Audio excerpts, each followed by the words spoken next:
Hindi naman malayo kasi ang people power dito sa ating bansa. 2 beses na nag-people power. Pwede nga. So, it's not far-fetched that there will be a third people power. At undeniably, the former president now with the tandem, sakaling pumayag at posisyonan ni Vice President Sara Duterte ang pagiging opposition leader, ay very formidable forces that can develop strong resistance movement against the authoritarian rule of Marcos government na prop up ng mga Amerikano ngayon. Yes. Tama ka, may punto ka dun. And lalo na, itong ating Pangulo ay warmonger. Oo, isa pa yun. Mukhang gusto ng gera eh. Kaya doon sa Singapore, sa Singapore nung mayroong forum, talagang very emphatic na siya. Na kung sasaktan daw or mamatay daw due to willful exercise by China na masaktan or mamatay, ang isang Pilipino, sundalo, sailor or civilian, this is an act of war. Sinabi niya yun dun. Oo. Pero ako naman, well, sabi ko, okay sana kung talagang may tapang at maninindigan kung talaga tayong nilusob ng China. Kung nasa tamang posisyon. Willful.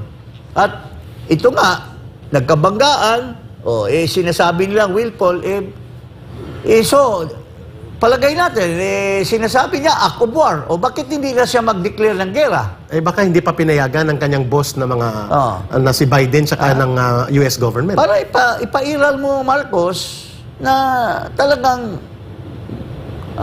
maninindigan ka. Kasi, yan, act of war na yan eh.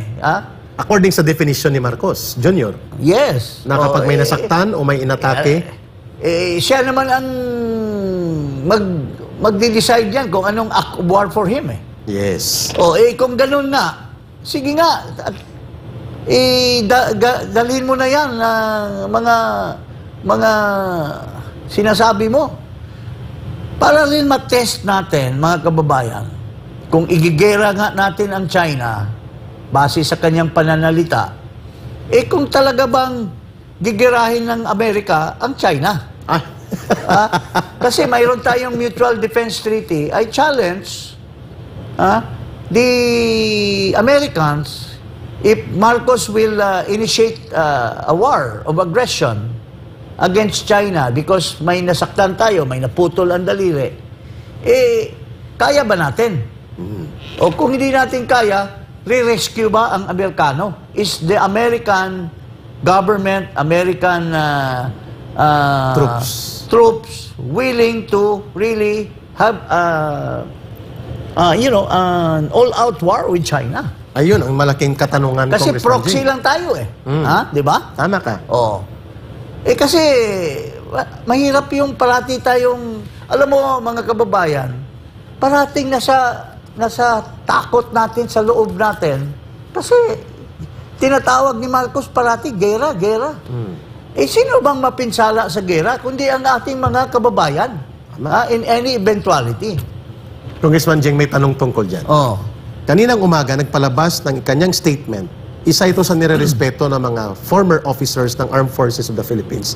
Ang pagkakalam ko na sa Air Force ito nanggaling. Ang pangalan niya ay Major General Romeo Poquis.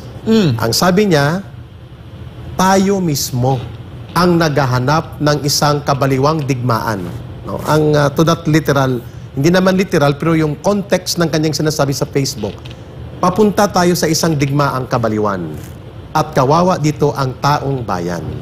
Dapat manindigan at magsalita ang mamamayan and tell the President and this government na hindi formula para sa kabutihan ng mamamayan ang digmaang hindi dapat maganap.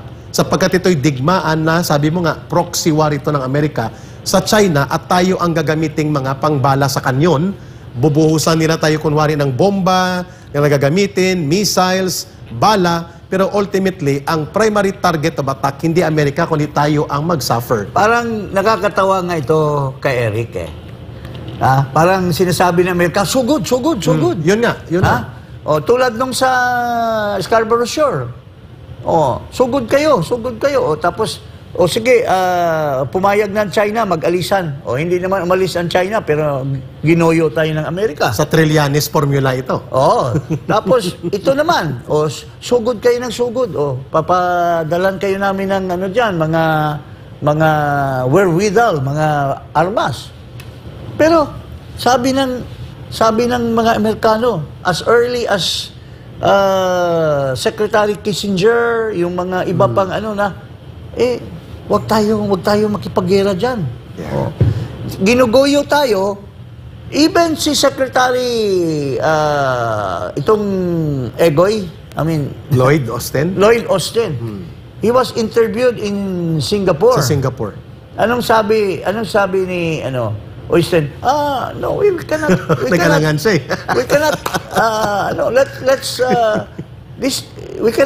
We cannot assume.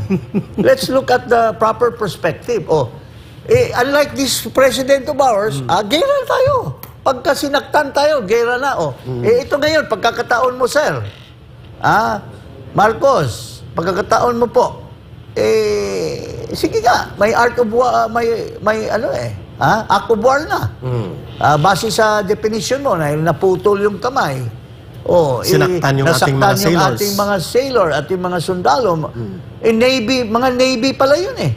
Akala natin Coast Guard Navy. or mga civilian. Navy pala yung pinadala nyo doon eh. Tapos may pinapalabas silang video. Military. Congressman, na nilusob sila ng mga nakabolo na mga Chinese Coast Guard at Chinese militia. So, the more reason na in your definition, sir, Mr. Marcos Jr., act of war na yan. Bakit hindi ka mag-declare ng act of war at hihikayatin natin ang US kung talaga bang tutulong sila